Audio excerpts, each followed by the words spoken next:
महाराष्ट्र में हार के बाद उद्धव ठाकरे ने जो बयान दिया है उससे सब हैरान है। सवाल है कि क्या हार के बाद उद्धव ठाकरे बीजेपी के साथ जाना चाहते हैं। दर्शकों, जो लोग अपना घर नहीं बसा पाए वो दूसरों के घरों में दरार डालने की कोशिश कर रहे हैं। जो लोग अपनों को साथ नहीं रख पाए वो दूसरों को सीख दे रहे हैं कि साथ कैसे रहना है। ये तो हाल है उद्धव ठाकरे की शिवसेना यूबीटी का, जिसको जनता ने नकार दिया है। वो दूसरों को सरकार बनाना सिखा रहे हैं। खैर, ये तो राजनीति है और परिणामों के बाद भी राजनीति चलती रहती है। ऐसा ही कुछ उद्धव ठाकरे भी कर रहे हैं। उद्धव ठाकरे महायुति को जब मुकाबले में नहीं हरा सके तो अब महायुति में दरार डालने के लिए अपनी मंथरा बुद्धि लगा रहे हैं और शिंदे पर तंज कस रहे हैं कि आपका क्या होगा जनाबे अली। सीएम एकनाथ शिंदे से मात खाने के बाद उद्धव ठाकरे परेशान हैं और बीजेपी के लिए बैटिंग कर रहे हैं। लगता है कि अब उद्धव ठाकरे समझ गए हैं कि कांग्रेस के साथ जाकर उन्होंने बड़ी गलती कर दी थी। उद्धव ठाकरे के लिए अब अपना इज्जत बचाना भी मुश्किल हो गया है। उद्धव ठाकरे सोच रहे होंगे कि जिस शिंदे को वो गद्दार कह रहे थे उन्होंने बता दिया है कि असली शिवसेना उन्हीं की है और वो गद्दार नहीं है। बीजेपी के साथ जाकर उन्होंने सही किया था। उद्धव गलत थे जो कुर्सी की लालच में कांग्रेस के साथ चले गए थे। लेकिन कहते हैं ना कि अब पछतात होत क्या जब चिड़िया चुग गई खेत।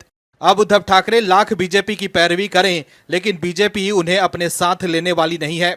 लेकिन अब सवाल उठ रहा है कि क्या उद्धव ठाकरे एक बार फिर सत्ता के लिए मंत्रा वाली राजनीति कर रहे हैं।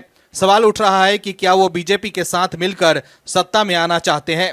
क्या वो शिंदे का पत्ता काटकर बीजेपी को समर्थन देने का सिग्नल तो नहीं दे रहे हैं कि बीजेपी का सीएम हो तो अच्छा, और अगर शिंदे न माने तो वो बीजेपी को समर्थन दे सकते हैं।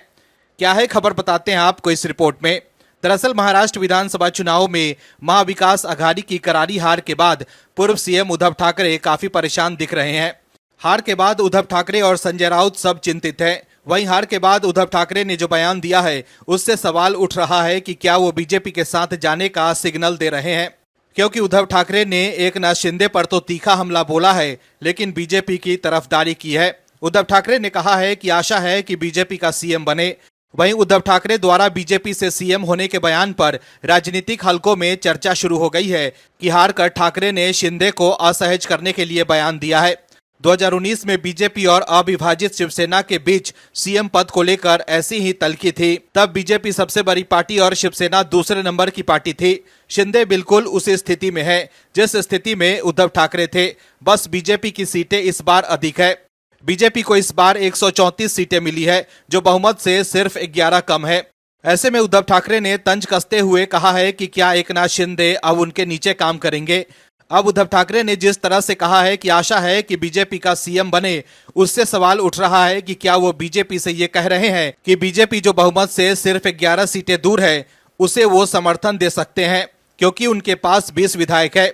लेकिन उद्धव ठाकरे को ये याद रखना चाहिए कि बीजेपी और एकनाथ शिंदे की शिवसेना के नेता ये कह रहे हैं कि वो फेविकॉल की तरह एक दूसरे से चिपके हुए हैं। तो वहीं उनके साथ इस बार अजित पवार भी हैं।